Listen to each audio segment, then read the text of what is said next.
The story starts in a hospital where our MC is playing games, but he is bored of every game. Then he finds a game called Dungeon and Stone on a forum. It's a 2D pixelated game, which he doesn't usually play, but since it's free and he's bored, he decides to give it a try. It's a rogue-type game where if you die, you have to start over from the beginning. Without noticing, he plays it for hours and becomes addicted. He plays it everywhere he goes for 9 years. Finally, after 9 years, he reaches the final boss room. After opening it, he receives a notification that the tutorial is complete. Suddenly, a light emanates from the screen, and he is sucked into the game world. He opens his eyes and finds himself as a barbarian, standing in the coming-of-age ceremony where barbarians choose their first weapon before entering the dungeon. He is shocked and wonders what is happening. Suddenly, a barbarian near him shouts, "It's the game! It's Dungeon and Stone!" After hearing that, the barbarian chief arrives and asks who shouted. The MC points towards the player in fear. The chief approaches the player and chopped his head off and announces that he was possessed by an evil spirit. Realizing that if he stands out, he will die, the MC faces a problem. He doesn't know his name. If he doesn't go when called, he will die. He starts to think of an idea and comes up with a plan.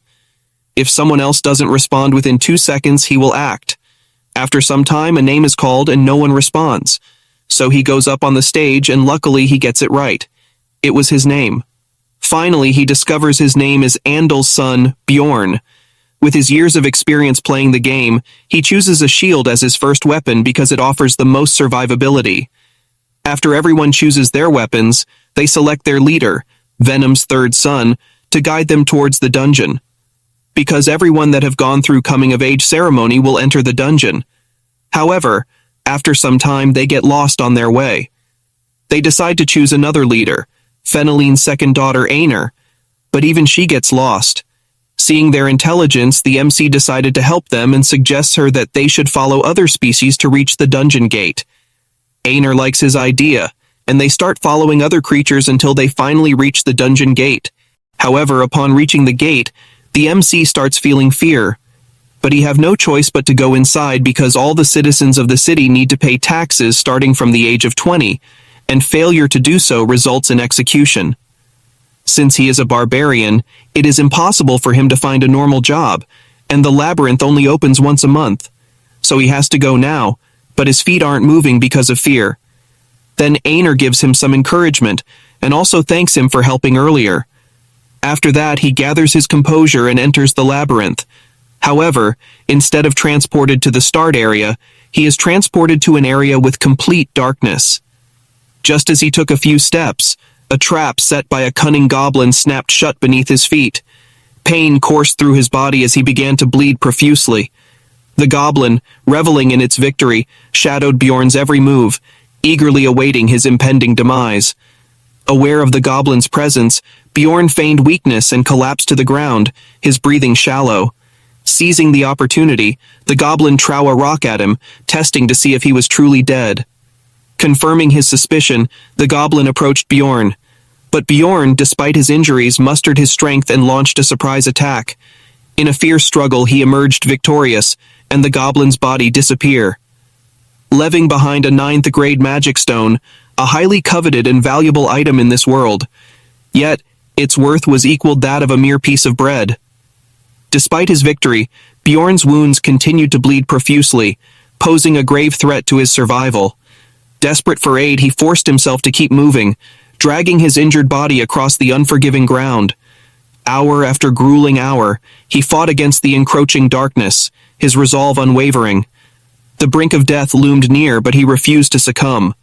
Finally, a glimmer of light pierced the darkness, signifying an exit from the treacherous depths. To his astonishment, a party of seasoned adventurers emerged before him. Seeing his dire condition, they stopped, their captain demanding the assistance of their healer. However, much to their dismay, the healer refused, unwilling to use her limited holy power on a stranger. Undeterred, the captain turned to another party member, asking him to give a healing potion. Reluctant due to its cost, the party member initially refused, but the captain, demonstrating his leadership, promised to repay the debt in due time. Relenting, the party member handed over the potion, and with careful precision, poured it onto Bjorn's injured leg. Unbeknownst to many, potions in this world inflicted a searing pain when used, making them impractical for use in the midst of battle. The healing process was arduous, but Bjorn endured the agony, his wounds slowly closing under the potion's influence. Grateful for their aid, the captain inquired how he had arrived before him. He wondered if there was a hidden shortcut he had missed. Bjorn, tell them what happened, after listening his explanation. The captain explained that such occurrences were exceptionally rare, happening only once or twice every 100 years. Bjorn couldn't help but reflect on his ill-fated luck. With their paths diverging, the party bid him farewell, and Bjorn resumed his exploration of the illuminated area. With a renewed sense of purpose, Bjorn ventured forth, his eyes scanning the surroundings for any signs of danger or opportunity. He knew that the light before him marked the beginning of a new chapter, brimming with challenges and untold treasures. Armed with his resilience, honed skills, Bjorn prepared to face whatever awaited him in this enigmatic realm. Little did he know that his journey had only just begun, and the trials ahead would test him in ways he could never have imagined. After his near-death experience, he kept running into goblins. They keep coming. At first he was nervous, but after some time, goblins are no threat to him, and traps are randomly placed in the open. The only problems were food and water, because the food he got from the deputy chief was lost when he was crawling on the ground. Only 2 days' worth is left, and the chief did not give any water, so he has to find it in the labyrinth. So he starts searching, and after some time, he finds the water, but there was already someone else there, but he left himself. After that, he drinks water and started counting the magic stones he collected, and there were 44 stones, and now he started to feel tired and started to feel sleepy. There are 2 ways to sleep in the labyrinth. First, live your life in the god's hands and sleep, or second, find allies to protect each other. He tried the second option, but everyone got scared because of his looks and all the blood all over his body.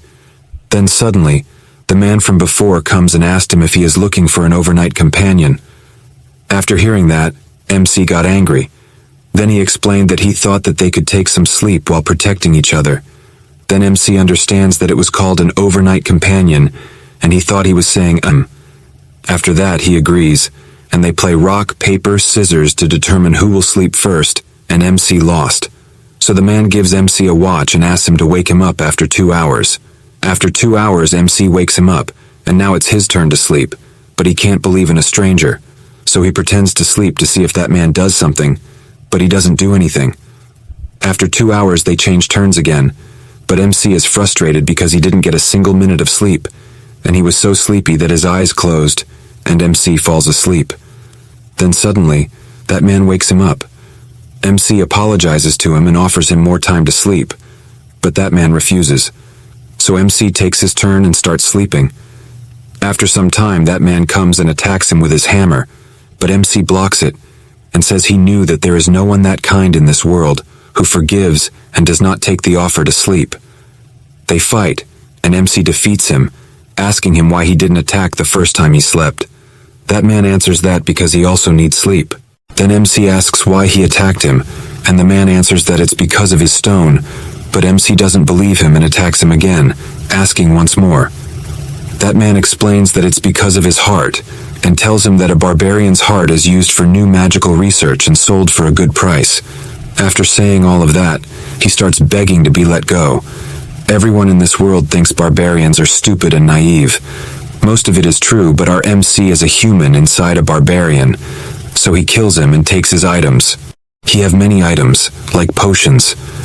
MC starts to think that after only a few hours since he came to this world, he killed someone, and only after killing a man, he is now living like a man. After that, he started to hunt again, and goblins started to come in pairs because it's the second day.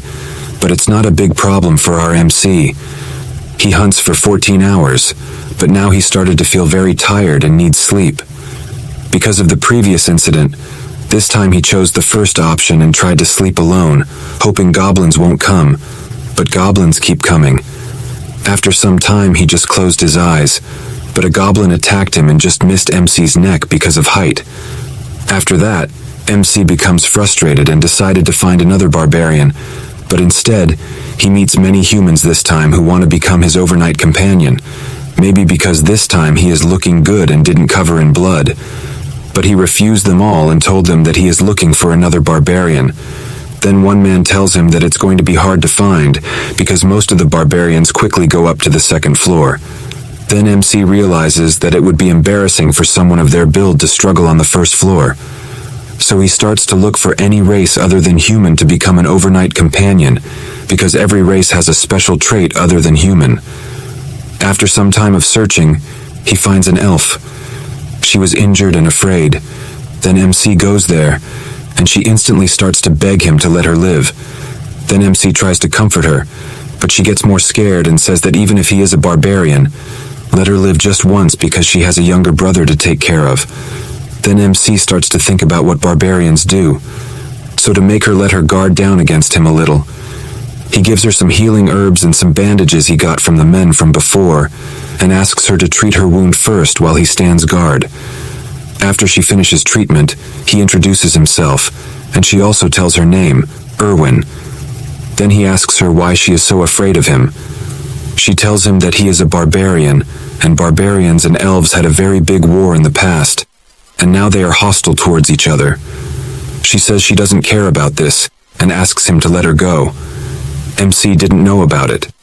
All he knows is that elves and barbarians have a good relationship, so he does not know which timeline this is compared to the game he plays. Then he tells her that he also doesn't care about it, and asks her to become his overnight companion. I know it sounds weird. After thinking for some time, she agrees, but asks him to make an oath on his warrior's honor that he will not harm her, and she also makes an oath in the name of her tribe. Then both make the oath to not harm each other.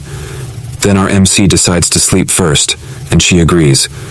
So he gives her the pocket watch and asks her to handle it with care because it's expensive.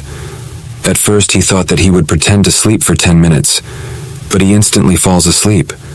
Then after 2 hours she wakes him. Then he realizes that it's all because of the blanket and the bag, and if Hans, the man from before, lent it to him, he would definitely die there. So he decides to lend them to her, and just like that, they both take a few turns, and now there are only 10 minutes left before the last turn. Then 2 men came there and asked Bjorn what his relationship with the elf was.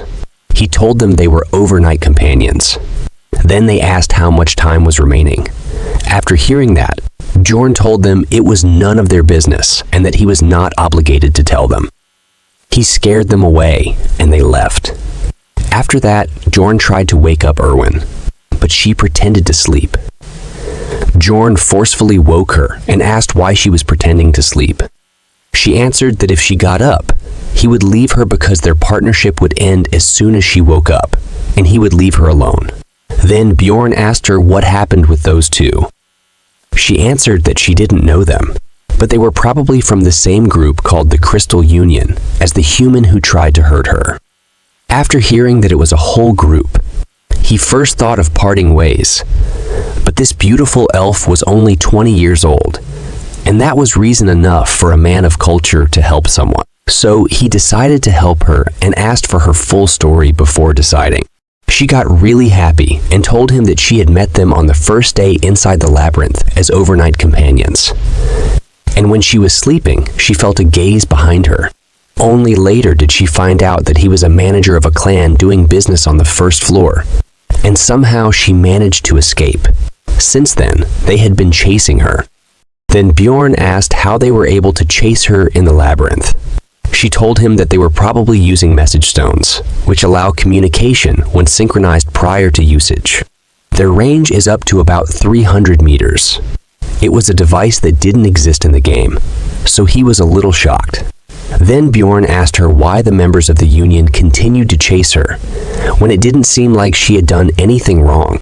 She told him that while escaping, she swung her knife around and accidentally cracked one of the assailant's ears. Bjorn felt bad for that man, and she was laughing while telling him all this. Suddenly, she felt someone following them from behind, about 150 meters away. It was an ability of elves they are born with, so they decided to increase their speed, but the distance between them didn't increase. Bjorn started to think about the risks he was taking and the benefits. Well, I think we all know the benefits of helping beautiful elf. So he asked her what she was good at. She gave a great answer fitting for the situation. She said that she was good at laundry and cleaning but bad at cooking. I just want to ask what is going on in her head at a moment like this. Everyone, what do you think? But just don't go overboard with it. Then he asked what she was good at during battle. That she was good at archery and could also use spirit magic, specifically flame element. Flame element is actually the rarest element in this world. Then he asked her if she had killed anyone before. She answered that she hadn't, but she could do it. Then Bjorn asked seriously if she would like to become his comrade until they got out of the labyrinth. He would take 90s, and she would get 10. He didn't even finish his speech, but she instantly agreed without any hesitation. So Bjorn decided to get rid of the pursuer because the distance between them was getting shorter and shorter. He decided to enter a dark area where they waited for the pursuer. After he arrived and started searching for them. Bjorn ordered her to shoot the arrow. She was a little nervous, but she shot the arrow and got a headshot. MC sure was smart. He didn't kill the man himself. Erwin was in a little shock, so he gave her some encouragement and started looting the men. There, he found the message stone Erwin had been talking about. After that, Bjorn checked the loot he got from the man he just killed. He had a pouch of magic crystals, 2 daggers, 1 potion bottle from his waist belt, and the clothes he was wearing, a leather top and bottom. Bjorn sure was a scavenger, and I like this kind of Bjorn story. Then MC asked Erwin about how to use the message stone, and she told him that there was a button on the side. After Bjorn pressed it, a voice came from it, and there was someone giving everyone instructions and asking them to catch the elf and the barbarian with full instructions. He also placed a 10,000 gold bounty on their heads and asked everyone to gather at the Goblin District, which was where Bjorn and Erwin were currently. After hearing that, Erwin got scared, but MC asked her not to be scared, and they moved up to the 2nd floor. After hearing that, she asked if they were really going to the 2nd floor by themselves, as there was a huge difference between the 1st and 2nd floors. Bjorn said he knew it, and told her that they would just stay near the entrance, and they were also a good match. She got flustered after hearing that, but she still hesitated to go to the 2nd floor.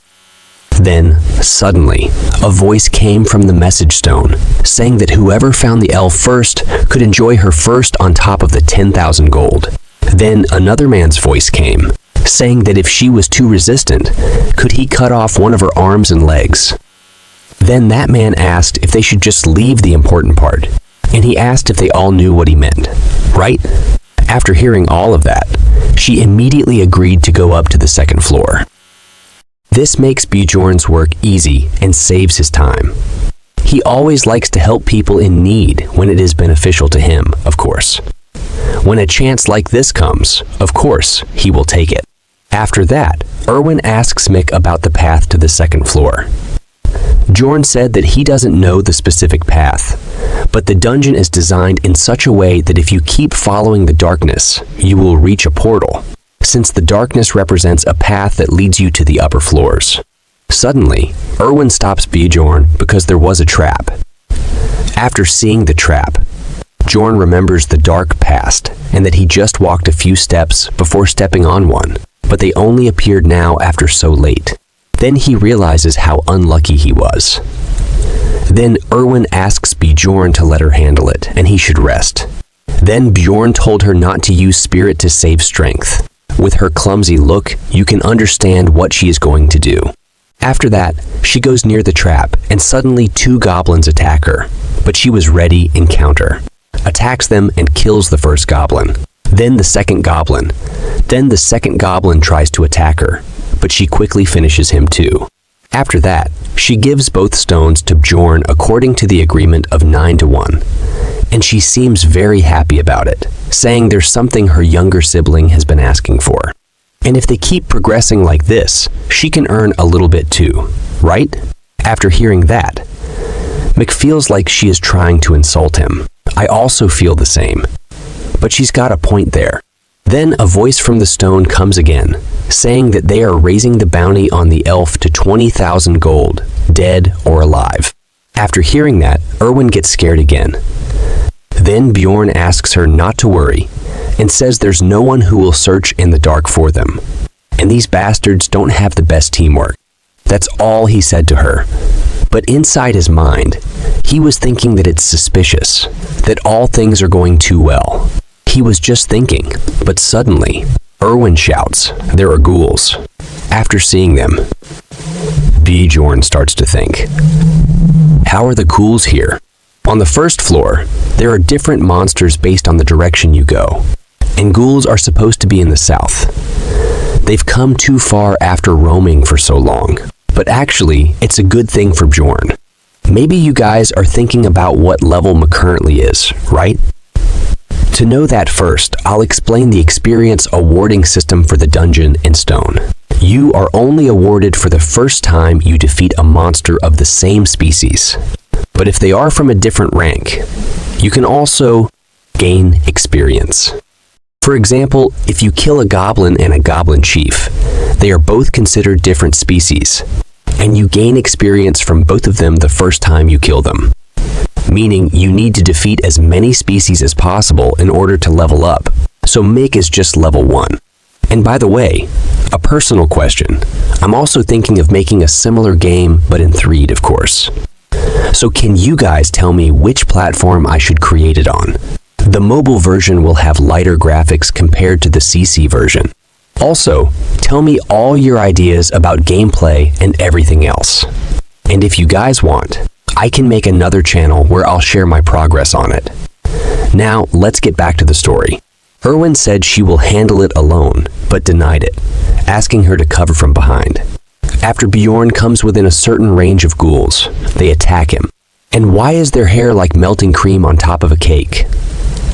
Well then, the fight begins.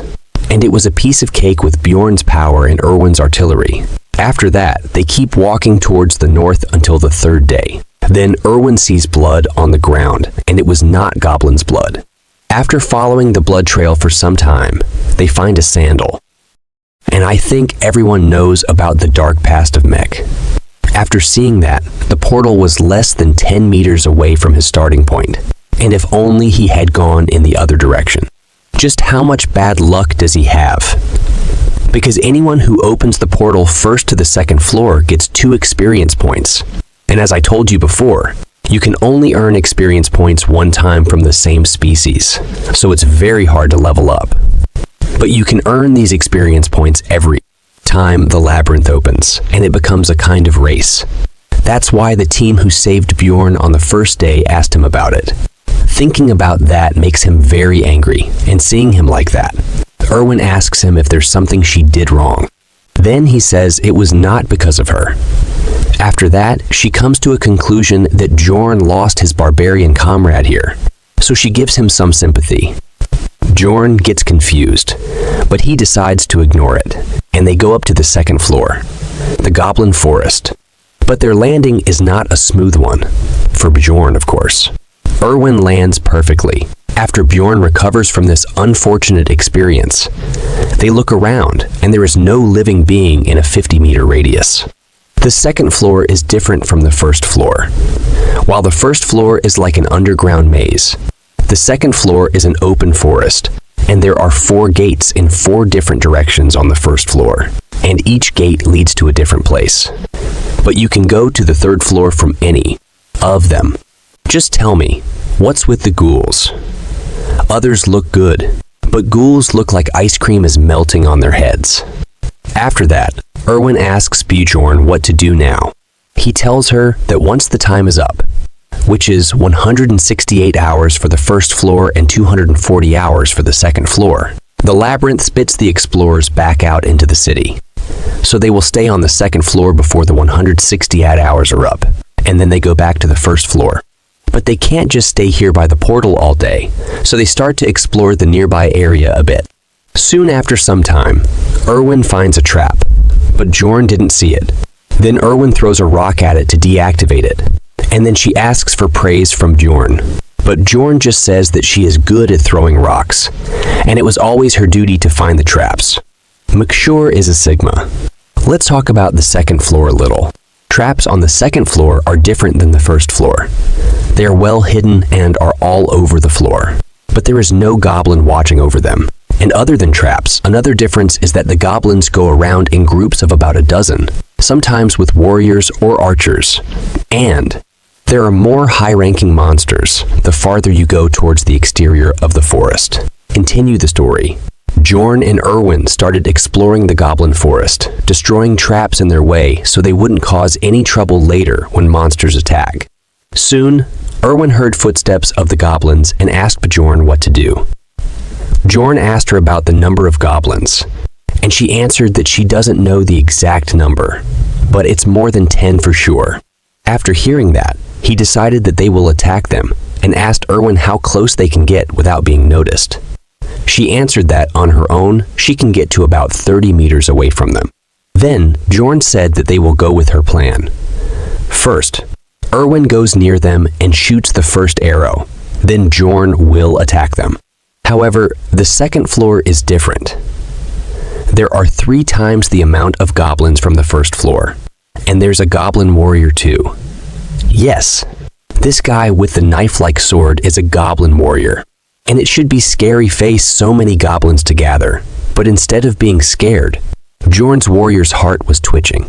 He was feeling excited. It reminds me of the Overlord manga where Ainz's emotions automatically get suppressed. With this sense of excitement, he started to crush them one by one, but dealing with the goblin warrior isn't easy. He almost chopped Bjorn's head off and surrounded him with other goblins. The situation became quite threatening, and he might also get injured, but that's if he was alone, of course. But with a trusted partner like Erwin, his back is covered, and he quickly finished them all. He gained 1 experience point for defeating the goblin warrior for the first time, and 11 magic crystals. But the warrior's weapon and armor disappeared with the goblin. The warrior stone has more value than a normal goblin of the same rank. So he decided to give Erwin 2 normal stones. She looked very happy, and after that they started moving again. Once they went farther out than a 3-kilometer radius, they began to come across goblin groups every 5 minutes. This time, there's an archer among the goblins, and as soon as he saw them, he disappeared using stealth magic. It became difficult because of the goblin archers. But it wasn't enough to defeat Bjorn. He just had to focus a little more to dodge the arrows coming towards him, and he easily defeated the goblin archer. After 15 hours of fights, they decided to take rest. And Bjorn gave Erwin the first chance to sleep, and she instantly fell asleep. Then Bjorn started thinking that explorers are scarier than the goblins, especially now that he has a reason to be worried, and it's a problem that she's so pretty. He said it out loud, and Erwin woke up instantly and asked him if she is really pretty. But Bjorn asked her to sleep. Well, it shows that she was not stupid and is always on her guard. And just like that, the 4th, 5th, and 6th day passed, and it became the 7th day, the last day, and it's finally time to leave the labyrinth. Bjorn told Erwin that it was finally time to leave the labyrinth. There were only 2 hours and 47 minutes until the first floor would spit the explorers back out. Erwin told Bjorn that she's so tired that she will immediately fall asleep as soon as they're out. Bjorn told her that they should go back now because they should get to the portal earlier rather than late. Of course, things would get a bit tricky now, because the goblin groups had respawned and put down new traps all over the place. Erwin also sensed a goblin group 70 meters away from them with 8 regular goblins, 2 archers, and 2 warriors. Bjorn decided that they will fight. Goblins were just chatting and laughing. And just like before, Erwin shot from afar and popped one of them in the skull, leaving the other goblins stunned. Then Bjorn charged in with his fierce look, scaring the goblins, and he started his attack. He knew that Erwin would take care of the archers, so he focused on killing the warriors first. Bjorn had become a master at fighting goblins, swinging his hammer around and hitting them all to their death in each shot. Erwin also got used to it. She knew exactly when and who to shoot. And because of that, the time it took to kill all the goblins had shortened. He praised her and told her that she did a good job, and she loved having Bjorn's approval. But he told her to tell him when she kills the archers so that he doesn't have to worry about getting shot while fighting. She apologizes and tells him she wasn't sure if the last one was hit or not. He is a bit confused, but agrees that unconfirmed information would be more dangerous. While Erwin just smiled and waited for a response. He was thinking about how much he's grown. He's actually kind of proud, but I doesn't know who he is proud of. To me, it looks more like self-appreciation. Suddenly, Erwin calls Bjorn's attention to something cool near a dead goblin. Its corpse hasn't fully vanished yet. Rather, it has a blue aura around it. Bjorn notes that this essence particularly belongs to the goblin archer. Essences are a part of the skill system in Dungeon and Stone, which gives you passive and active skills with varying stats, depending on the essence's type. There is only one essence allowed per level, but it is kind of like a cheat. It's one of the most valuable treasures for an explorer, and there will always be a limit to how many essences you can absorb. He remembers his early days of playing the game, and recalls how each goblin has a different ability attached to their essence, and your fate will depend on which essences you take.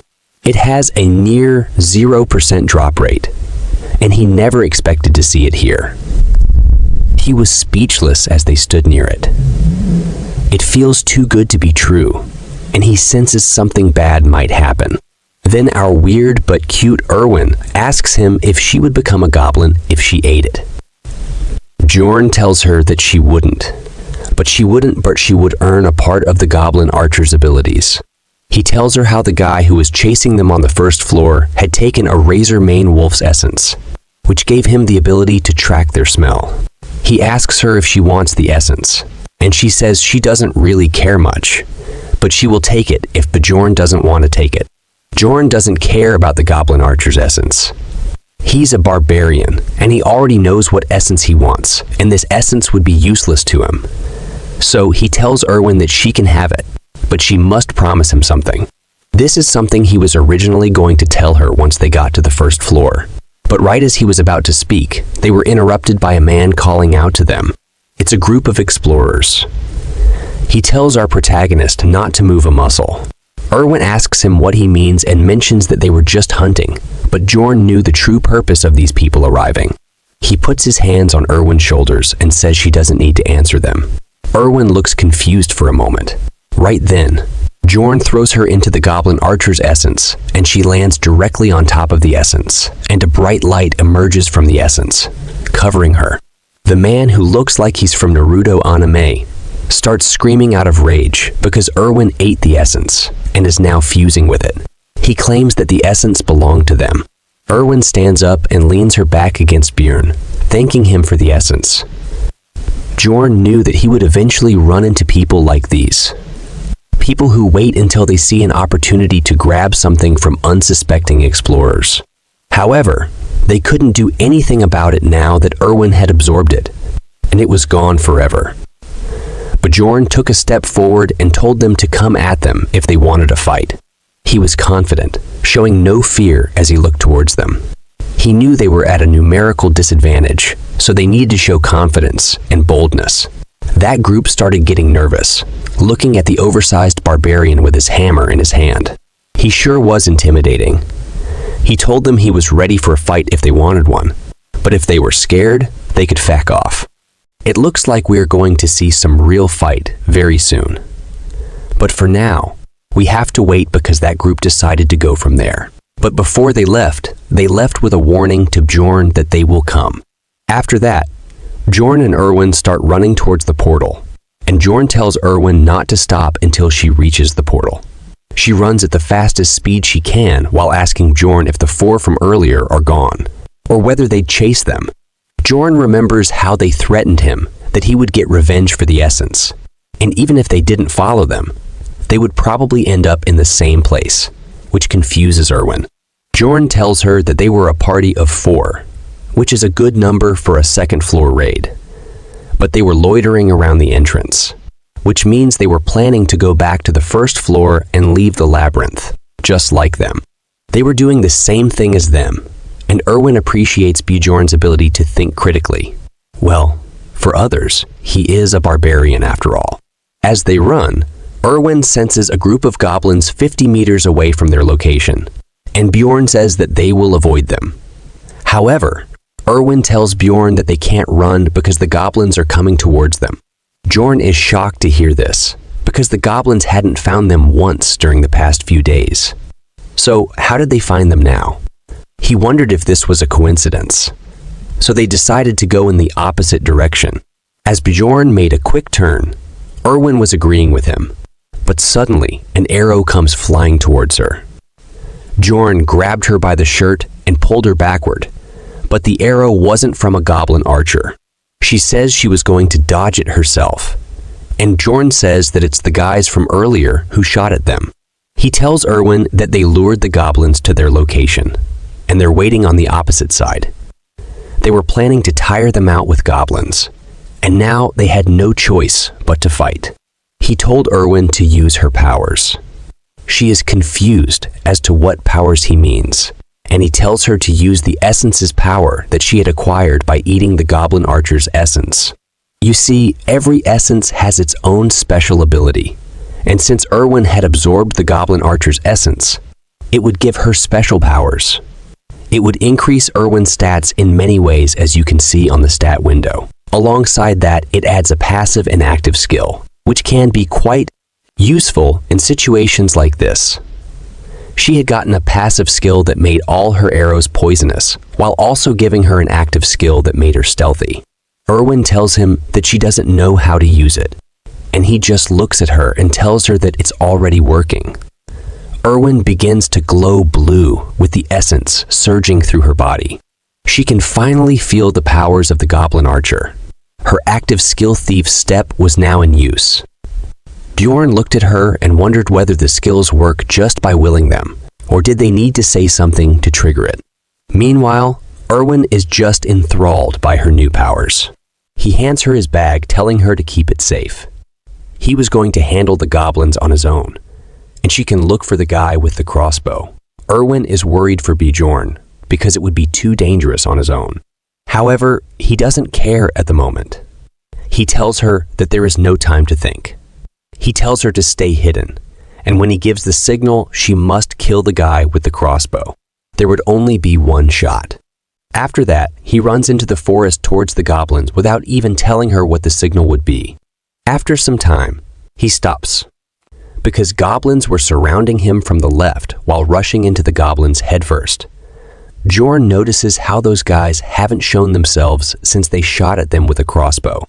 Early on, he assumed that they would show themselves once he killed all of the goblins, and he began the killing spree. Blood splatters were everywhere as Bjorn was killing the group of goblins. There were a dozen of them. 2 of the goblins were swordsmen or warriors, but there were no arrows flying towards him. There were probably no archers, or so he thought.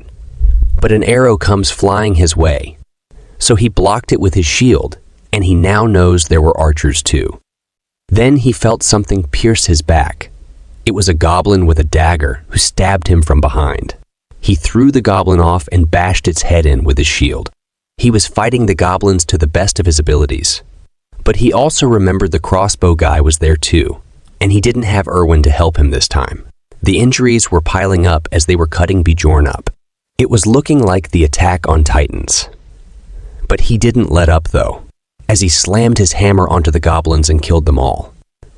They turned into smoke, and he realized that things were getting a bit too dangerous for him. Suddenly, 2 arrows shot in his direction at once. He had to dodge them, but he realized that they were both different markings. One belonged to a goblin archer, and the other arrow was from the crossbow guy. It was impossible to block both arrows, and now he had to pick and choose which arrow would be more dangerous to get hit with. So he decided to block the crossbow bolt, and as he blocked it, the goblin arrow had pierced through his elbow because he simply couldn't have blocked shots from both sides. His arm was wounded and bleeding, not to mention the goblin arrows seemed to have been poisoned. His arm was turning purple, and he couldn't feel any movement within it. He only had his right arm, and he needed to choose between his weapons now. So he let go of the hammer, knowing it wouldn't be much help. He pulled the arrow out of his elbow and chose the shield. It was his original weapon. He knew that the real enemy was that group of scums. If it weren't for them, the goblins wouldn't have been much of a threat to him. He could easily kill goblins with the hammer, but the shield was necessary to protect himself from those crossbow bolts. Bjorn kept slamming into them with his shield. He was flinging them around like they were nothing, sending them flying far away with each hit. But it was not enough. Eventually, he had enough, and he got angry. As he gave the goblins an angry look, the remaining goblins began to run away. As they ran away, Bjorn had one slight moment of rest. He managed to hold on long enough, and he knew he didn't have to chase them down. The group started to emerge from the bushes. They were hiding in there for too long. Their leader smiled and looked smug. He respected Bjorn for getting rid of all of those goblins on his own. He found it impressive and quite unexpected as he walked out with his two other companions. The crossbow guy didn't come with them, but he noticed and asked him the whereabouts of Erwin. With anger, he just tells them to come and fight him. Then their leader says that it is truly impressive that he still has energy despite fighting all of those goblins. However, he was sure that Bjorn was severely injured by this point and gives him the option to tell him where Erwin is, and they would let him go. Bjorn smiles. He wondered if they thought he was stupid, but Bjorn, laughing, annoyed them, and they decided that they should fight him first and torture him later for the answers. He tells his crew not to let their guard down, even if Bjorn is injured. They were going to take this fight the same way as they would while hunting a giant monster. They decided to rush and attack Bjorn as he held his shield up, ready for their attack. But his situation was dire. His left arm wasn't moving, and he was going up against 3 explorers. He wondered whether Erwin found the crossbow archer yet, but he needed to send the signal now. But he knew that the signal had to be something unique, something that this world's people would recognize. He knew what he had to do. He smiled as he raised his poisoned arm up and showed them his middle finger. As he put his arm up, he looked very pleased with the signal. Well, it's a good one. What do you think will happen if Erwin got confused with it? As all of you know how clumsy she is. I also have a story, a dark fantasy one. So I just want to know how much darker I keep it. It is going to be similar to Remonster. But if I make it too much darker, I have to create another channel for it, or I release a novel with a darker version and video with a lighter version. Please tell me. Okay, let's get back to the story, guys. As Bjorn's middle finger was raised up high, his mind was racing and worried as he wondered if Erwin had recognized the signal yet, because she's far away. Of course, the red-hair man and his crew didn't know what this meant, and this confused them. While they were confused, Bjorn had no choice but to trust her. So he charged at his enemies with his shield. He rushed towards them, but their leader stopped him by slamming his sword against his shield. Feeling Bjorn's strength, he began to be undermined, so he called his samurai friend for help. While Bjorn was focused on him, the samurai came in swinging his sword, slashing at Bjorn's shield and pushed it out of the way. Bjorn could feel the power of the samurai warrior, but he knew that he couldn't back off. So he decided to be aggressive towards the samurai, but the samurai easily dodged his attacks. However, hitting them is not his original goal. He wants to distract them to make an opening for Erwin. In the midst of the fight, he couldn't help but worry about Erwin. He was worried that she might have been defeated by the crossbow guy. But as he fought, an arrow came flying from behind them. It surprised everyone because it was a crossbow arrow, and it was coming towards their leader. But it was blocked by the shield guy of their team. The shield guy told his squad to focus on Bjorn, and he would focus on blocking any of the arrows coming their way. Both of them rushed towards Bjorn. Bjorn stopped the attack of the red-haired guy with his shield, but he had no chance to fight against both at once. As the samurai guy ran towards him, ready for a killing blow, Bjorn knew what he had to sacrifice. So he protected his back with his left arm, though the poison had already made it useless for this fight. His arm had a huge cut on it now, but he exchanged it for the leader's head, slamming his shield into Redhair's face and sending him flying. So it wasn't a bad trade-off. The samurai guy tried attacking Bjorn, but he dodged it. Then an arrow came flying towards the samurai, and he was shocked. But the shield guy came and blocked it. But he didn't know that the archer they were up against had a fire spirit on her side. Before Bjorn could do anything, another arrow came flying and pierced through the unshielded guy's shoulder. After seeing that things were not looking good for them, Redhair decided to run off and go after Erwin. Bjorn wanted to go and stop him, but he knew he couldn't risk going after Redhair, so he decided to trust Erwin to deal with him herself. He locked his feet into the ground and attacked the samurai guy with full force, but the samurai dodged it at a last moment. However, the samurai was not Bjorn's target from the start.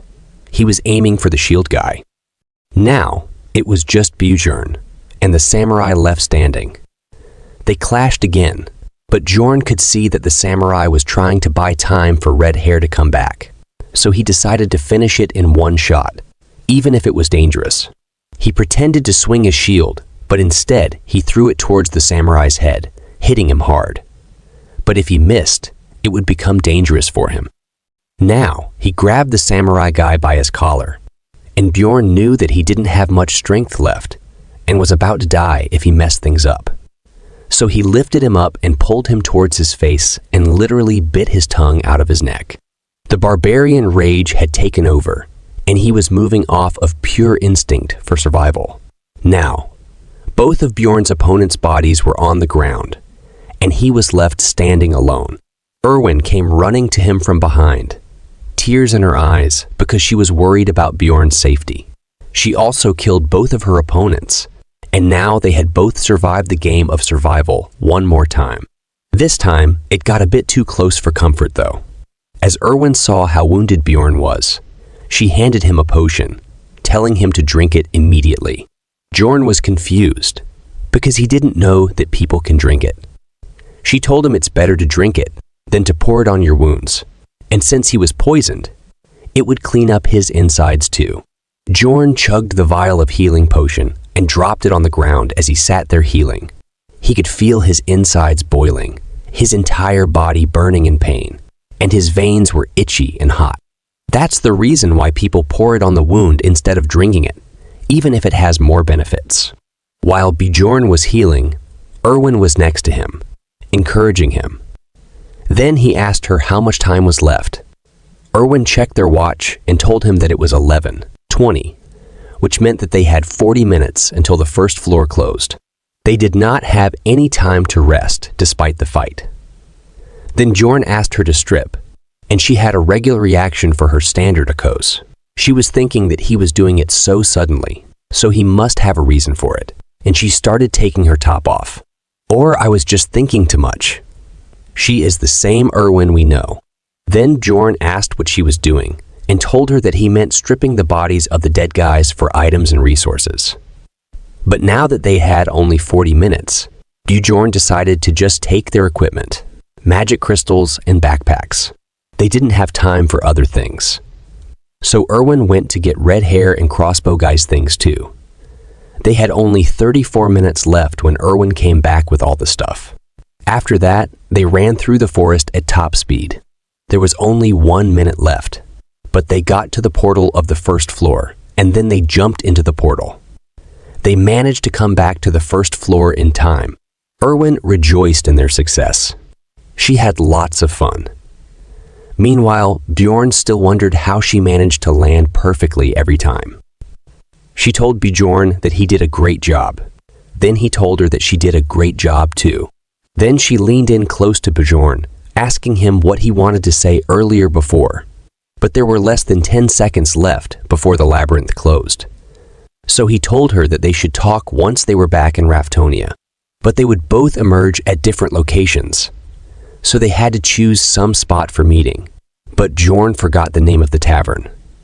There was no time left, and he was scratching his head in rage because he couldn't remember the name of the tavern. Finally, he remembered and told her to meet him at the Black Whale Tavern once they were out. She happily agreed to it, and their time together in the labyrinth ended. The labyrinth began to close, and he was being transported back to Raftonia. Bjorn emerged back in the city filled with explorers. Now the story is going to be more interesting, my horny friends. But for now, he was back in Raftonia amidst the hustle and bustle of people. It's a place filled with a tremendous amount of people because all the explorers are gathered in one place. But for now, he began to reset his clock because time in the labyrinth flows differently than in the city. No matter how many days you spent in the labyrinth, once you come back to the city, it's always noon on the next day. And you have to reset your clock so that it points to noon. I was curious about one thing. If no matter how many days you spent in the dungeon, you come out the next day and the higher the floor, the more days it takes to close, does it mean you age faster compared to the person outside? Or does the age of the person inside the dungeon not increase? Think the second option is more reasonable. What do you guys think? Let me know in the comment section. Let's get back to the story. In the crowd, he saw a tall barbarian calling out to him, and he wondered what this guy's name was. As the two men shook hands, Bjorn remembered his name as Vanon's second son, Karak, but he was actually the third son. Well, Bjorn always does that. Then another one came, and he was glad to see both safe. This guy's name was Serum, and the name reminded me of something. What about?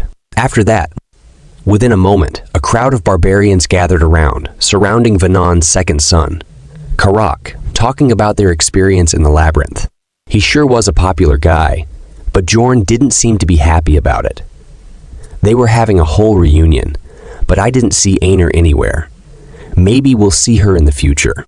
For now, one of the barbarians challenged Karak to a duel, and Karak accepted it, which was a celebratory barbarian thing. So they all decided to head out to the bravery checkpoint, where they could get their magic crystals counted, as well as talk some more and share their experiences as they walked away. They asked Bjorn if he was coming with them.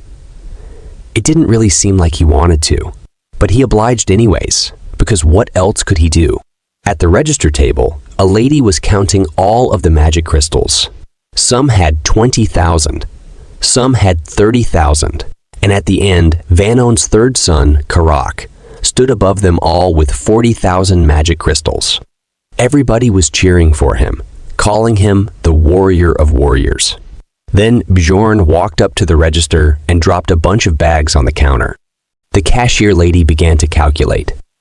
She was so fast that Bjorn was left shocked.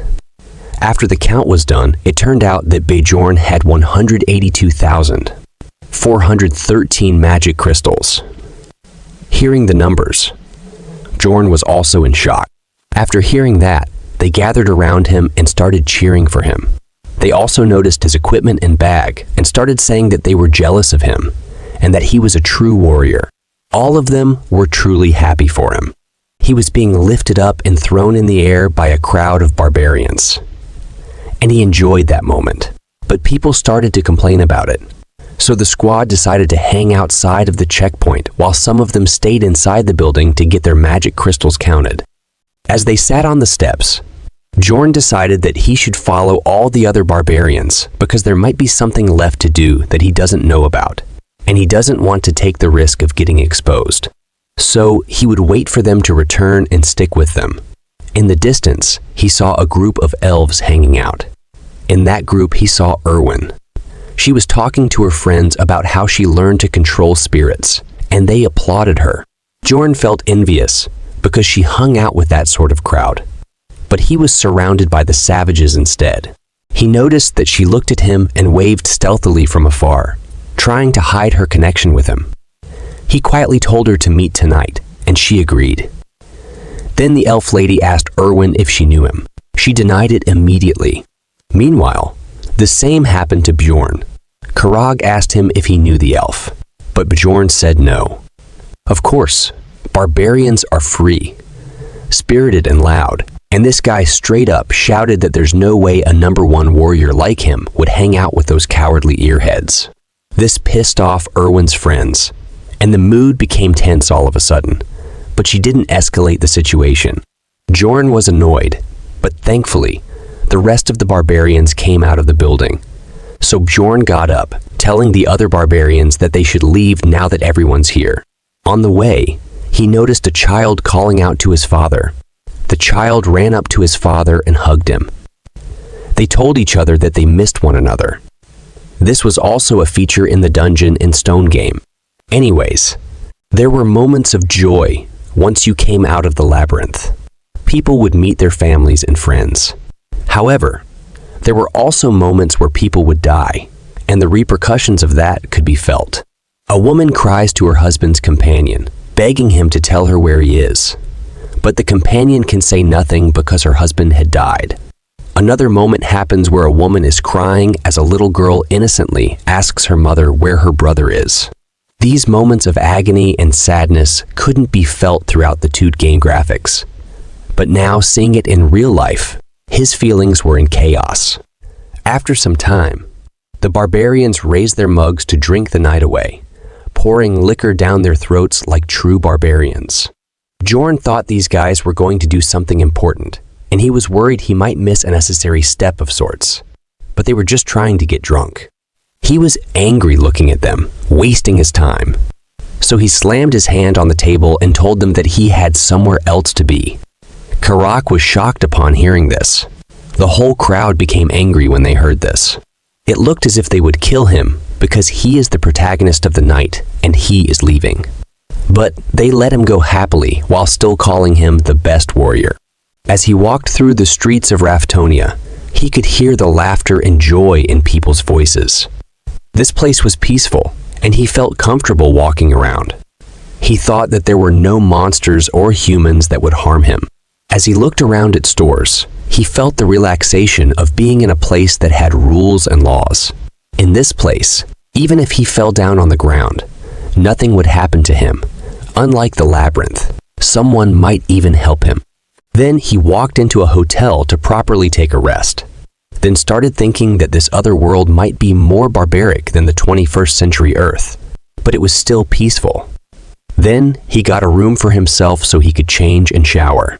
All those near-death encounters in the labyrinth had made him realize that living in Raftonia might not be that bad. After he came out of the shower, feeling refreshed, and now all he wanted was a comfortable bed to sleep. But thoughts of his home were rushing through his mind. He still wanted to go home, even if there is no one to greet him at home. As nighttime approached, Bjorn woke at 9 at night, feeling fully refreshed and relaxed. He remembered that he came out of the labyrinth at noon, so he must have slept around 4 to 5 hours. It was now time to go meet Erwin at the Black Whale Tavern. But an old man told him that the Black Whale Tavern was sold off 10 years ago. Bjorn was shocked to hear this. Then the old man got more into detail. Apparently, the son of the original owner got into gambling addiction, ending up costing him the tavern, so the name and the owner both changed. Bjorn kind of expected it, but the game's version of Raftonia must have been years behind this one. Then he asked the old man the new name for the tavern. The old man told him the new name. The tavern was now called Python Path, and Bjorn had arrived at the place ready to meet Erwin. After seeing it, he wondered that the Black Whale Tavern used to look much different from this place in the game. He was glad that at least he can read this world's language, so he had to go to the library to fill his missing knowledge of this world. Then he entered, and this place was filled with people going wild. He immediately started looking around for Erwin, but she found him before he could. She called him over by waving her hand and saying his name. However, he noticed the elf lady from earlier was also there. The short-haired woman stared at him angrily, saying that he is the barbarian from earlier. He introduced himself as Jandal's son, Bjorn, and asked her who she was. She said she's the older sister of Erwin. Then Bjorn said that her name couldn't be older sister, so she just told him to call her Teresa. Then he remembered that Erwin's last name was Teresa, so this lady was trying to keep her real name hidden. He asked her reason why she was there. Then she stood up and slammed her hand on the table. She asked Bjorn why he called Erwin to such an inappropriate tavern like this last night, and then stood her up. making her stay the night out. And now he is asking what her purpose here is. She insults him, calling him a thick-skinned barbarian. Then Bjorn asks her what she means by it. Then she replied and said, "Are you trying to play dumb?" After hearing that, he got confused and asked Erwin how much time it has been since they got out from the labyrinth. She answers him that it had been 30 hours. Bjorn was feeling like an idiot right now. First, he thought it had been 4 to 5 hours. But nope, it had been a whole 30 hours. He realized the reason why he felt so refreshed after waking up. It was because he slept over a day. Seeing Erwin, he was feeling sorry, so he apologized and told them that he overslept. After hearing that, both of them were shocked, especially Erwin's sister, to see a barbarian apologizing. After that, in shock and embarrassment, she asks Bjorn why he would call Erwin. Bjorn could have given many long reasons, but he said he had no obligation to answer her. She can ask Erwin if she wants and piss her off again. She says he is just a beginner, and then Bjorn replies that she should throw away that kind of attitude unless she intends on taking care of Erwin all her life. Then she calls him a savage and slams a huge bag of 350,000 magic stones on the table. After seeing it, he feels like he is in K-dramas. Bjorn just stared at the stones, and this made Erwin's sister wonder why he wasn't taking it. She knew that he had a different reason for asking Erwin to meet. Does she think Bjorn is Johnny Bro or something who accepts any types of payments? Bjorn looked at Erwin and asked her if she agrees with her, but she doesn't know what to say. At least for a moment. However, Bjorn tells her that the deal for giving her the essences was that she'd help until he got the amount he wanted.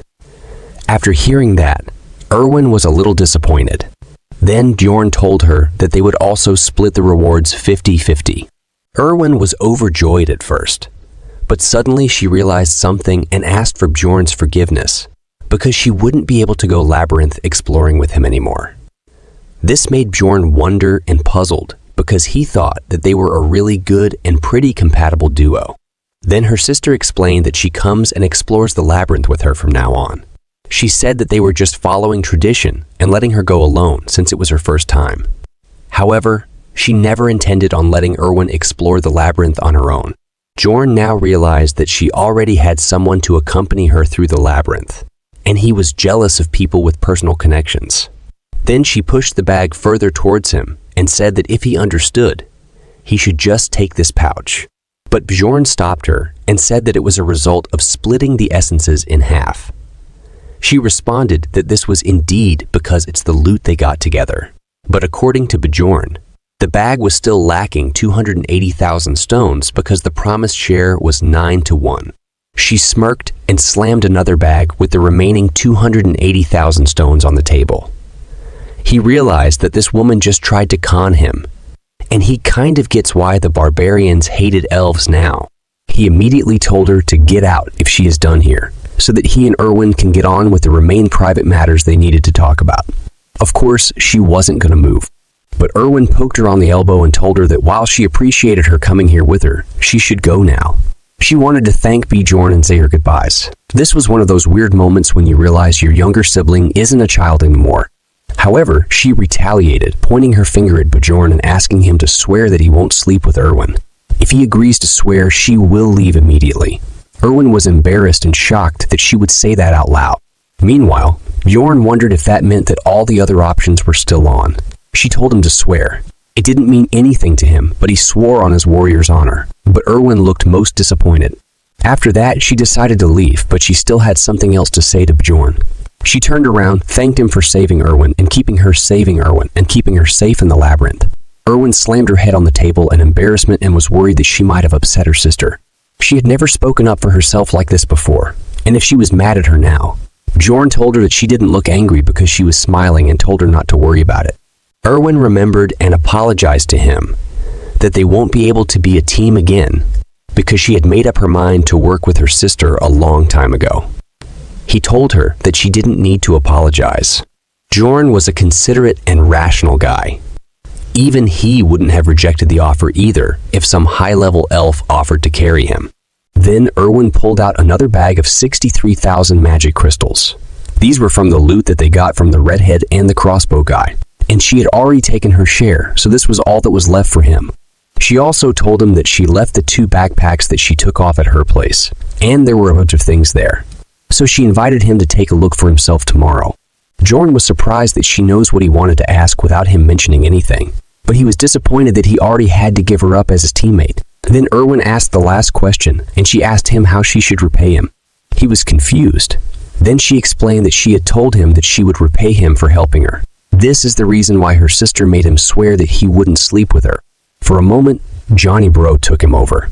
However, he just told her that he couldn't think of anything at the moment and then asked her if she wanted to eat anything. She told him that she wasn't hungry, so he decided that he would just order for himself because he was starving. This brought an idea to Erwin's mind. She said that she wanted alcohol. She hadn't taken a sip of alcohol yesterday because she wanted to drink the first return drink with him and truly celebrate with him. Bjorn remembered that return drinks were a culture in the game, especially for elves who only lived in their shrines until they were adults and put huge importance on the first return drink. He said that he was glad, but Erwin leaned in closer and told him that he's supposed to say thank you, and he said thanks to her. Erwin was happy. She told him that they went through so much together in the labyrinth, so it was a given that they share their first return drink with each other. She said that this is probably not his first return drink though, but he says that it was actually the first time he was going to have a return drink.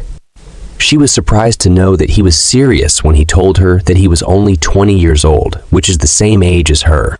She had initially thought that he might just be joking. He told her that it was his first time in the labyrinth as well. They start celebrating, and as they're celebrating, Erwin tells Bjorn that he did a great job. Then he tells her that she was great too. The two raised their mugs and slammed their mugs together in a toast. After a bit, their mugs were empty and their food was done. Erwin said that Bjorn was wearing a shirt today as she looked at him, and Bjorn only said in his mind that she was wearing a skirt today. Bjorn took a big sip of rum and decided that it was time for him to talk about the more important stuff now. Meanwhile, Erwin just kept admiring his ability to drink. He asked her if she still wanted to repay him, because he has thought of a way. She asked him what it was, but he said he couldn't tell her here, because he feared that the security would come after them. She blushed and looked at him and asked him if they should head up to his room. After they went to the Bjorn room, outside of Bjorn's door, moaning of a woman can be heard from inside. Inside, Bjorn told her to spread wider. He was sweating as he tried hard. As she moaned and screamed louder and said to let it go, he was just scratching her shoulder to check her stats effects. But Erwin screamed out loud from the pain, telling him that he was going to dislocate her shoulder because it had never gone that far back before. He still wanted to make sure though, and asked her if she was sure this was the breaking point. She swore on her family, crying and screaming, so he let her go and told her to rest for a bit. When he let her go, she was in complete shock at being alive. She thought she would lose her arm and life from all that. She looked annoyed and disappointed. She wanted to know if he asked her to come to his room just so he could check her abilities and stats. Then he said that ability use wasn't allowed within the city, and he really wanted to check the difference in her body after the essence. But in reality, he wanted to check the difference between the game and real life. He did this because Dungeon and Stone was not a user-friendly game. There were 3 main stats: body, mind, and ability stats. However, there was a plus icon on the side of each of the main stats, and when you press it, there are thousands of detailed stats. For example, if stamina were to increase, you could carry heavier items and perform better in physical attacks. This was the reason that different characters were capable of different things, despite the numbers of their stats being the same. Bjorn has come to learn of this because he practically put his whole life into the game. But there were still stats that had effects he still did not know about. Erwin was hoping and asking if there is something else they are going to do. Meanwhile, Bjorn was there wondering about the obsession stat that came with the essence Erwin ate. He doesn't know much about it except that it was a low-ranking stat in the mind stat, and that's all he knew about it.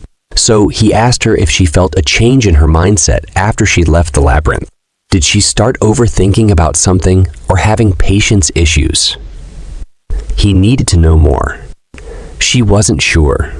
Still, she remembered that she had a desire for cookies right as soon as she came out of the labyrinth. She did not like them before, but she ate a bunch of them when she came back.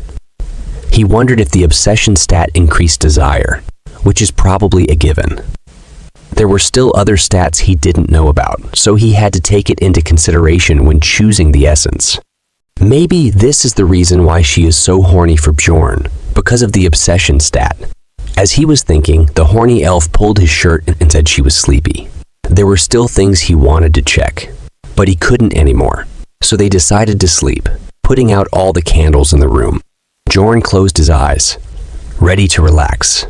In that moment, he remembered something he had sworn on. As Erwin slept leaning on his chest, he remembered that her sister had made him swear not to sleep with her. But he said to himself that she probably meant the other kind of sleeping together. They got up early in the morning and had brought all of the loot back to Bjorn's inn. Erwin asked Bjorn if he was going to sell everything.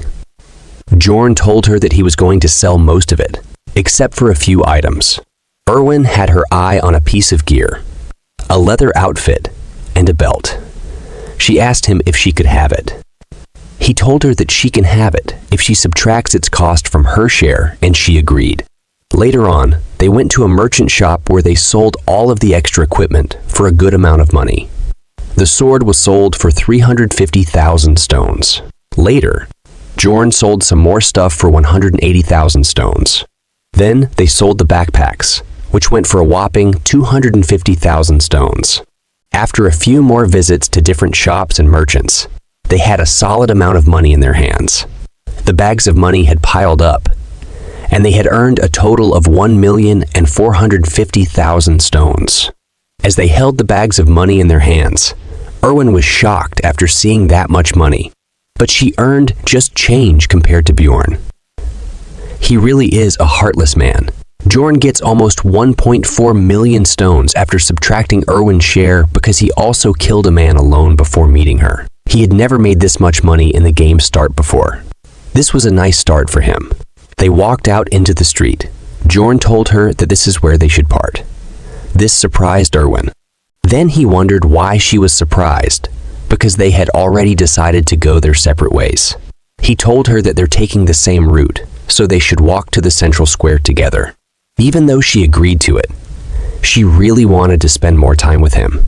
As they walked up to the town square, they saw a huge crowd of people standing around a guillotine blade.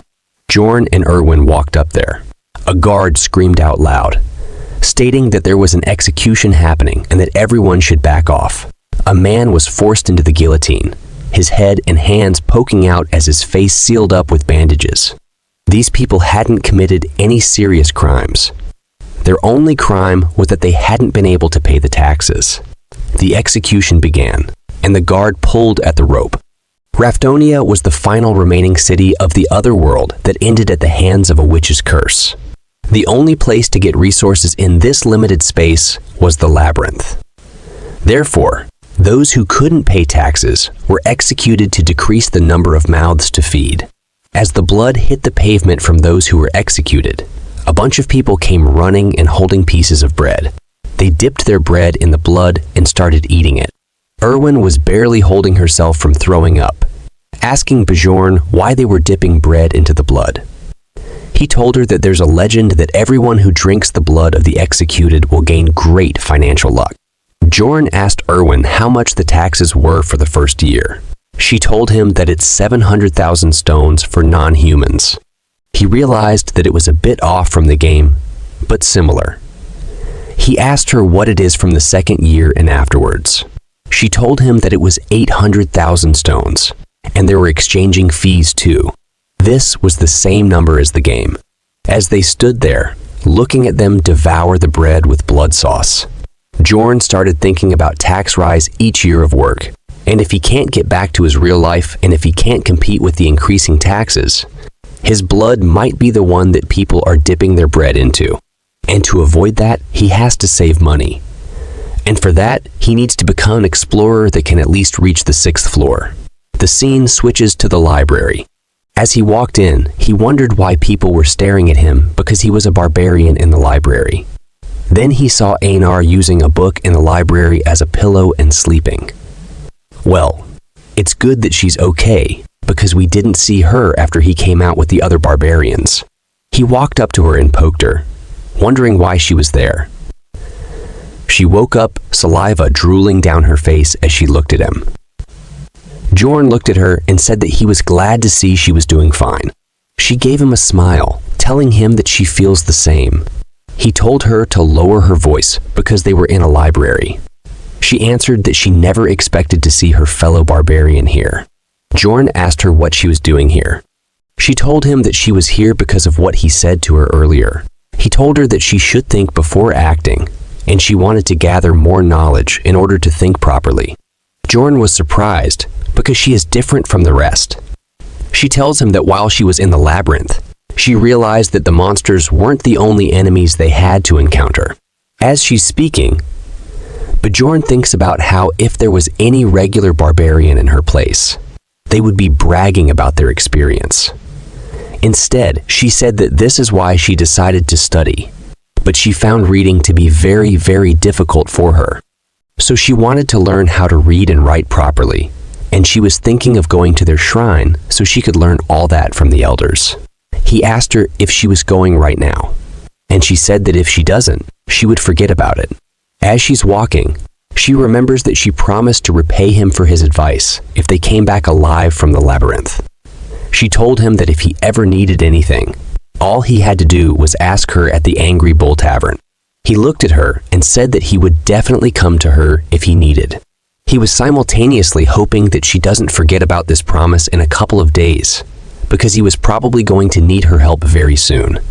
Anyways, he needed to find a book, and he didn't know how to do that in a place this big. His eyes went straight towards a girl sitting at the front desk, which is the librarian. He walked up to her as she slept on the job. He tried speaking to her, and the girl woke up while raising her head. She looked at him and asked him what he needed. He tells her that he's looking for a book, one that is related to history, but she interrupts him and casts some spells, conjuring up a weird ball of light that starts floating towards Bjorn. He's confused about what magic she cast. Then the ball of light shimmers its way into his chest. Bjorn is unsure of what changed because he doesn't feel any different. The librarian tells him that now he can find any book that he's looking for in the library. She also tells him that he's allowed to borrow any book, but he has to put it back where he takes it from. Bjorn tries to ask for details about the magic, but the librarian already becomes the Sleeping Beauty. After that, he walks around in the library. He quickly realizes how the magic works. It's quite simple. All he has to do is walk around, and the book he wants to read would shine. Now he understands why there's only one librarian in a library this big, and she still has time to sleep. After that, he starts reading books. The first book, titled The Fallen World, talks about the history from thousands of years ago, where no living beings could live due to a witch's curse, and the last remaining fortress, Rafdonia, was the only place that managed to avoid the disaster. The royal family opened up a dimension for the people who were starving to death because of limited resources. That became the labyrinth. This was similar to the game's prologue. He already knows it. Then the second book he read was Alchemy's Basics. It talks about how magic crystals from monsters can be made into bread, water, steel, and such. They are literally changing the atomic structure. Isn't it too much? Well, it was also too much for Bjorn to understand the theory, so he just memorized it for now. After that, the next book was Is Sacred War 3. It talks about how the barbarians and the elves come to hate each other. The fourth book he really wants to read about was The Evil Spirits of the Abyss. The evil spirits refer to those people who had come from different dimensions and had possessed other people's bodies. This was technically correct, but it doesn't describe why it happens. It's clear that the temples and the royal family had tried their hardest to get rid of this phenomenon. Well, what I think is that someone from the royal family is also one of the people from Earth, like Earth. and then he made it public to get rid of any competition. Well, it's just my theory. He learned one thing from it, and that is, as long as he didn't say any of the forbidden words, he would be pretty much okay. The fifth book, titled On the Death of the King, is about the first ever king, also called the Immortal King, Lavajan III. It talks about how he died over 150 years ago. Basically, he lived for thousands of years, since he was the first king, and I think it's also related to evil spirits and my theory. The game's story started after his death. So that means Bjorn was 150 years after the game timeline. This is why his knowledge of the game world kept contradicting the reality in this world. Previously, I think I said it was a 10-year gap, but it was actually a 150-year gap. After that, he moved on to the book about the dimension's instability of observation records. While reading this book, Bjorn had a realization that this might be the book that the blondie who had saved him had read. This book mentions a theory that says entering a portal in the moment that it was closing could have something to do with that instability. Perhaps that is why that happened to him. That made him feel depressing, because he had no one else to blame but himself for the torture he had to go through. It had gotten dark outside, so he decided to read the rest later. After that, he goes back to his room and thinks about how it had been 3 whole days since he had left the labyrinth. The labyrinth opens up on every first day of the month at exactly midnight. So he has 27 days left to prepare himself, and he has to find a new member for his party from tomorrow onwards. In early morning, Bjorn woken up by loud knocking noises on his room's door. It was Erwin who was knocking the door. He hurried to get out of bed, then he opened the door to see why she was standing outside. He asked her why she was banging on his door so early in the morning. He was just saying, but suddenly he felt an incredibly powerful gust of wind. It was Erwin's new contract. She was excited to show Bjorn that she had succeeded with the new Sprit contract. She told him that she had tried 10 times with the Spirit Stone that her sister gave her, and it worked out, and it's a wind spirit. It was perfect match with her fire sprit.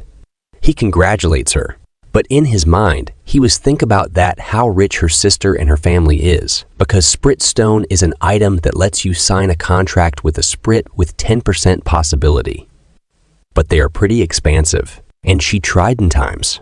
And before she was saying she have a little brother to take care, acting like a poor, helpless lady. Well, whatever. After he saw it, he told her to get rid of it.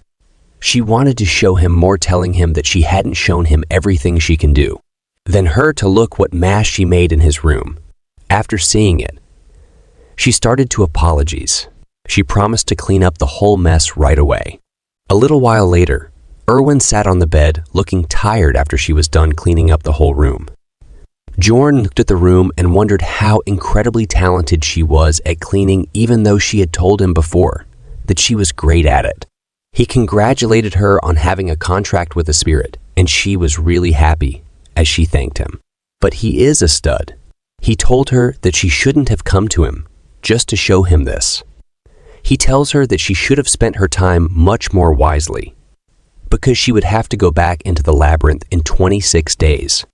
While Erwin agreed with his logic, she had wanted him to be the first to know about her achievement.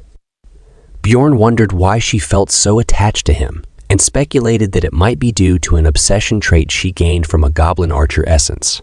He wanted to maintain a business-like relationship, but also expressed his willingness to be there for her as a friend and fellow comrade. As the morning continued, Bjorn planned to use his time effectively. He went to a place called the Angry Bull, where many barbarians were staying. He was welcomed by cheers from the crowd, being recognized as the strongest warrior. Inside the inn, a barbarian warrior informed Bjorn that he could stay for a cheap price due to multiple barbarians sharing rooms. Bjorn revealed that he was there to see Feneline's third daughter. He was still forgetting the names. Then that barbarian corrected him, because Einar was Feneline's second daughter, and I think it is very important. Einar arrived to the scene, and that guy told her that Bjorn was looking for her. She walked up to Bjorn and asked him why he had come to see her. Bjorn told her that he had a favor to ask her, which is that he wanted to fight her. She asked him if this was for training purposes, and he said yes, he needed to get stronger because he knew he wouldn't be able to survive with his current fighting skills. Einar told him that it wasn't really a favor. If you wanted that, all he had to do was come out to the field where there were already dozens of sparring. She told him that as long as it wasn't in the morning, she was ready to fight whenever he wanted. He told her that they should begin right away. The crowd was ready to see some combat as Bjorn dashed towards her. He knew that he came to learn, but he wasn't intending to lose either. The fight began, and Bjorn rushed toward Einar with his full power. Einar was also ready. She swung her sword, and Bjorn's body hit the ground with his face bruised and nose bleeding. Crowd starting to shout that Einar is the best warrior now.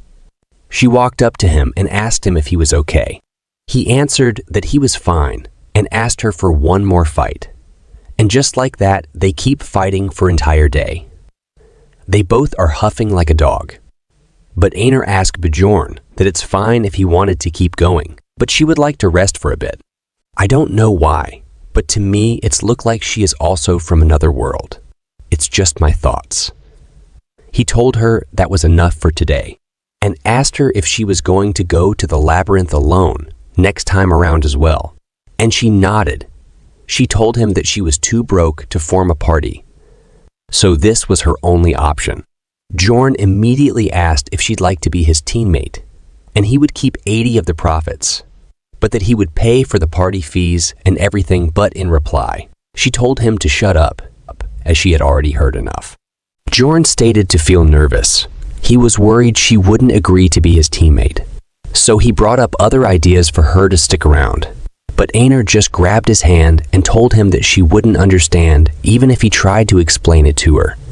However, she trusted him to join the party. He told her that he was looking forward to working with her. Next day, Bjorn headed to the Barbarian Shrine, a place of great importance to the barbarians. Here they saw the chief of the tribe. I like this old man's smile. He welcomed both Einar and Bjorn. Old man asked him if he had come to learn how to read and write, like Einar had. But Bjorn denied it. He was not here for that. He was come here something more. That thing called the spirit seal, or more specifically, he wanted a spirit seal called the undead seal. In this world, every species have specific trait to them. Elves enter contracts with spirits in order to borrow their powers, and dwarves receive the blessing of armor, which increases the effects of all their items, and the beast people enter into contracts with ancient beasts, called spirit beasts. As for the barbarians, they had the spirit seal. The chief got way too close to Bjorn's face, aggressively asking him how he even found out about that. The chief knew that usually that wouldn't be common knowledge to a young barbarian. So how did he find it? This had made the chief suspicious. But it doesn't matter though, since Bjorn had gone to the library to find out more information about the seal. So he told him that he read about it in a book, and that he had heard that spirit seals were greatly helpful in the war against the elves. The chief's attitude immediately turned. He told Bjorn that he was proud of him and Einar for reading books. He said that he had no reason to deny the spirit seal. Bjorn immediately wanted it, but before he could even finish his sentence, the old man told him the spirit seal would cost him 800,000 stones, as the chief looked almost giddy, knowing that Bjorn could never afford that. He looked at him like an accomplished person, almost as if he had won this scenario. Bjorn told him that he would pay for it, surprising Einar on how he could even afford that, because she was not there when Bjorn's stones counted. This was a careful plan by Bjorn, you see.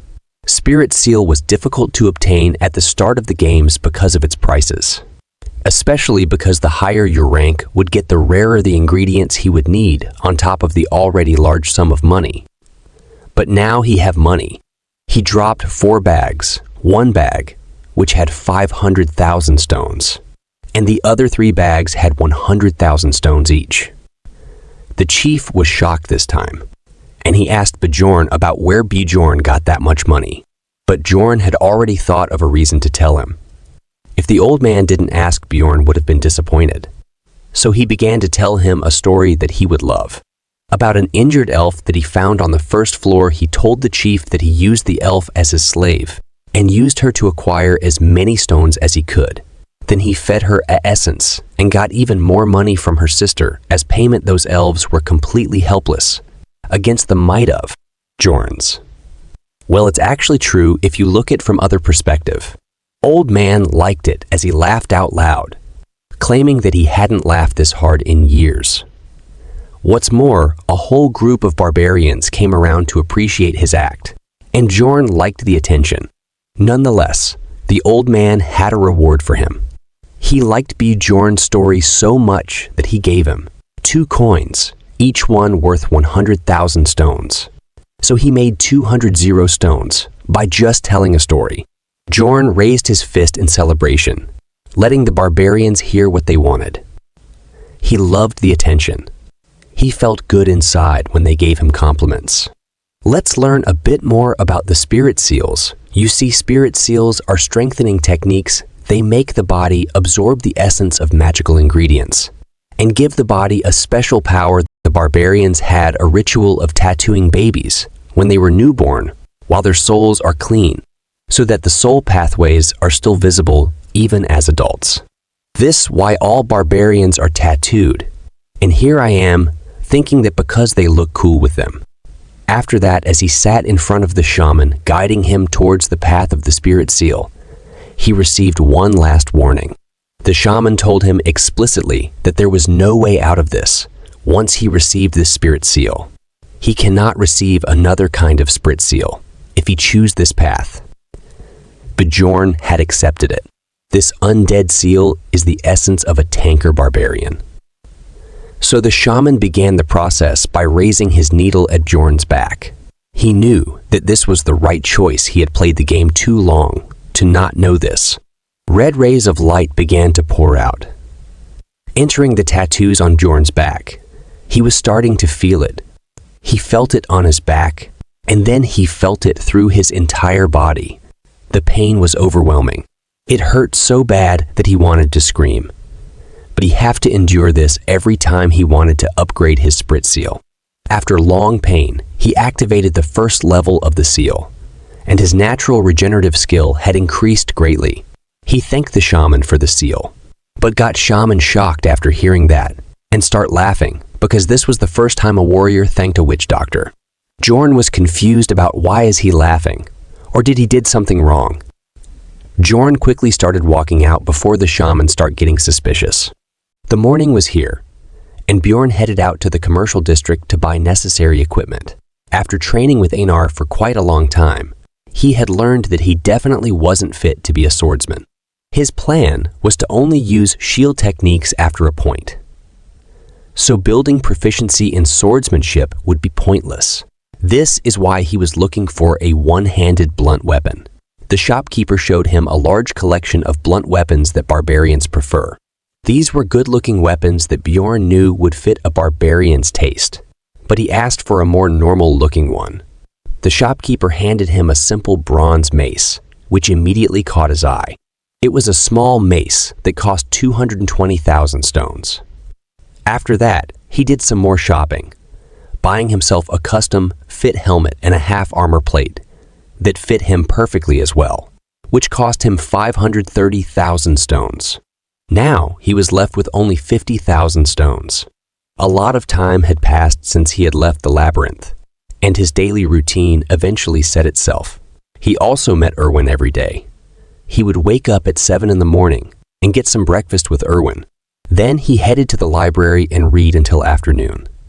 After that, he always ate lunch at new locations, just so he could gather information that wasn't readily available in the books of the library, listening to adventurers speak. At around 5, he would make his way to the end where the barbarians were living, and he would train there. By the 7th day of training, he started to go up against different barbarians, testing out his strength against the lot. There were no techniques or systematic combat skills involved in these duels. It was just a fight with your instincts, and that was good practice for the labyrinth. After regular training, he had become strong enough that he could even win against Einar sometimes in duels. During the duel, She would compliment him on his skills improving. Although when he beat her, he would tell her that she had a pattern of fighting, but since it was habitual, Einar had a hard time changing her patterns. At night, he would get home and wash up, after which it was time for Erwin to come see him again. He walked out of the shower and saw her there. He asked her how she could make the 1-hour walk journey every single day, but she was usually just happy to see him and wanted to eat dinner with him. They would be together till 11 p.m., after which she bid him goodnight as it was time for her to leave. After that, she stood there for a second, looking back at him and telling him good luck for the labyrinth, because the day was almost there. They were going back in tomorrow. As he wished Erwin the same for her time in the labyrinth, Bjorn realized how quickly the time had passed. There were only 24 hours left before the labyrinth gates opened. I clear it to you if you are confused. Bjorn can't see these pop-up windows. The next day at 8:10, they went to the Explorer Guild to receive the Unity magic. They arrived inside the building and walked up to the counter. He asked to receive the Unity magic. The cashier lady looked at them and wanted to make sure that it was just the two of them. Bjorn acknowledged it, telling her that she was correct, and in return, she told them to place their hands on the crystal. As they put their hands on the crystal, the lady proclaimed that 2 rank 9 explorers would have to pay 15,000 stones. It was an expensive fee considering that this was just a one-time use thing. However, it was a necessary thing to get. The Unity magic had only one purpose. It existed so that you would spawn at the same spot in the labyrinth as your teammate. Bjorn asked the woman at the counter about what determined the rank of explorers. She told him that they judge it by the amount of essence in one's soul, which made Bjorn curious if the price would also increase with his rank. The lady told him that he was right and that it was only valid for 24 hours from now. Anyway, after they got their Unity magic, it was time to go and eat. Einar looked like she was in love at the look of the food, wondering what the hell this was. Well, Bjorn had ordered the most expensive meal at the tavern as a last feast before entering the labyrinth. He told her that this meal cost 800 stones, as she drooled at the sight. He told her to try it, and just as she took one bite, it was all well worth it. It was almost as if she found herself to be in heaven. It felt like a dream to her. The food was way too good. This meal had motivated her. She wanted to work harder from this moment onward so that she could earn a lot of money and get this meal every day. This makes Bjorn think about what she is eating until now. After that, at midnight, there were only 10 minutes before the labyrinth would open.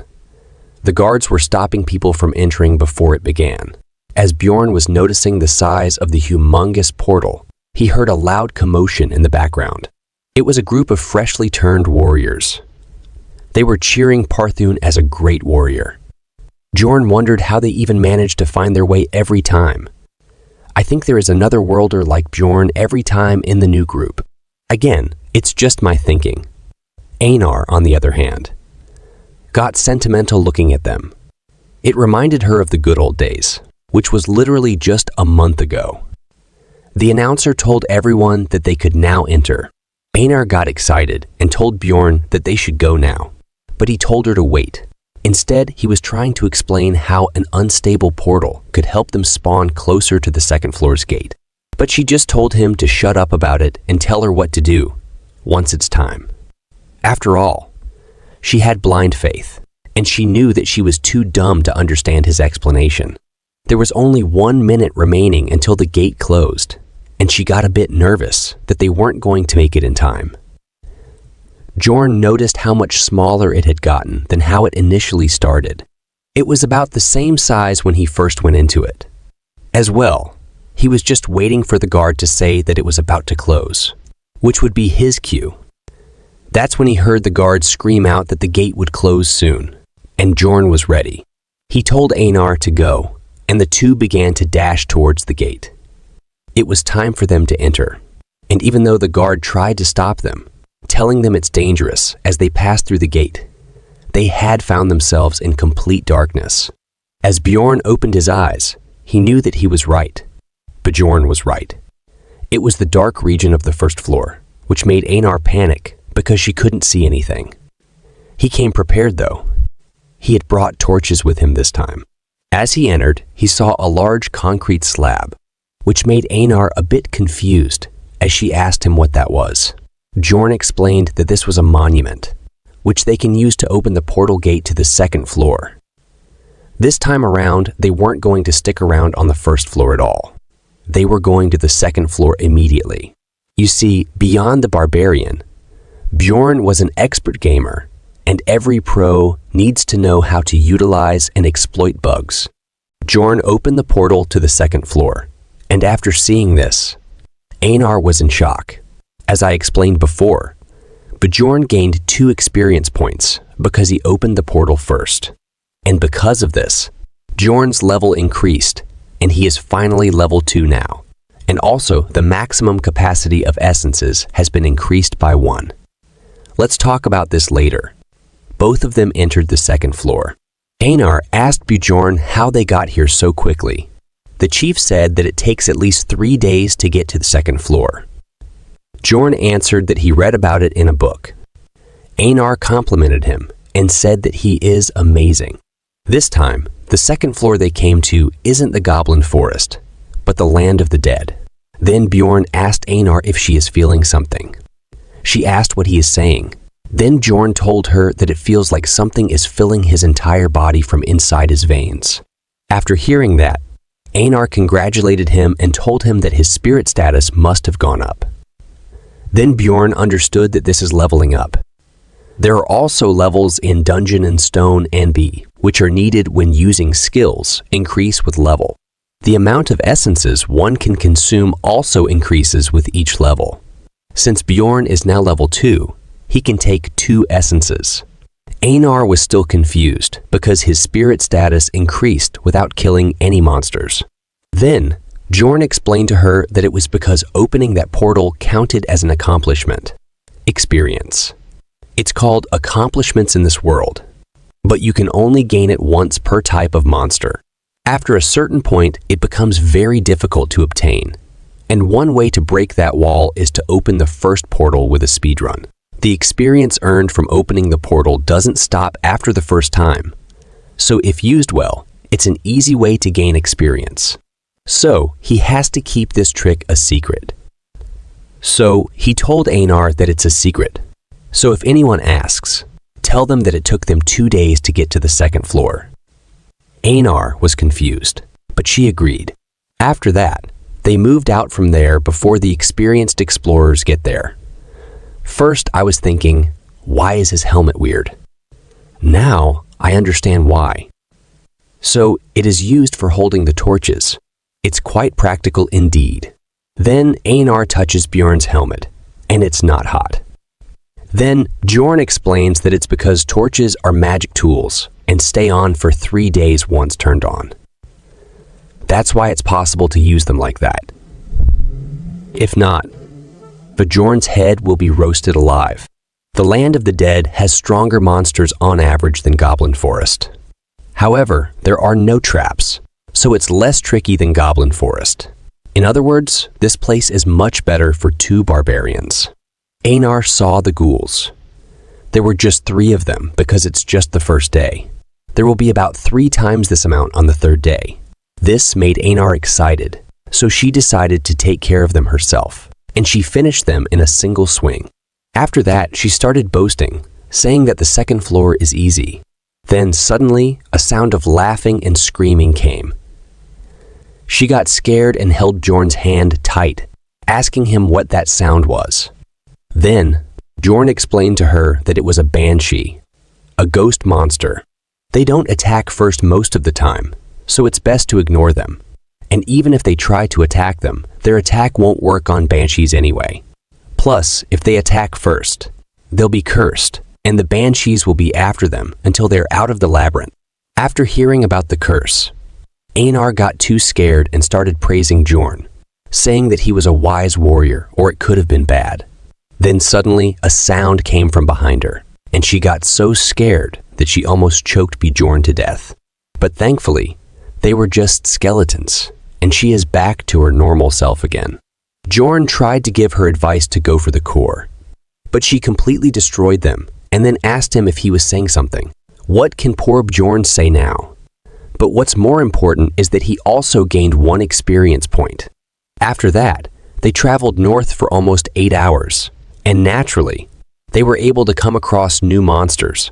Elder ghouls, which are double the size of normal ghouls, skeleton mutants called skeleton warriors, and even skeleton archers.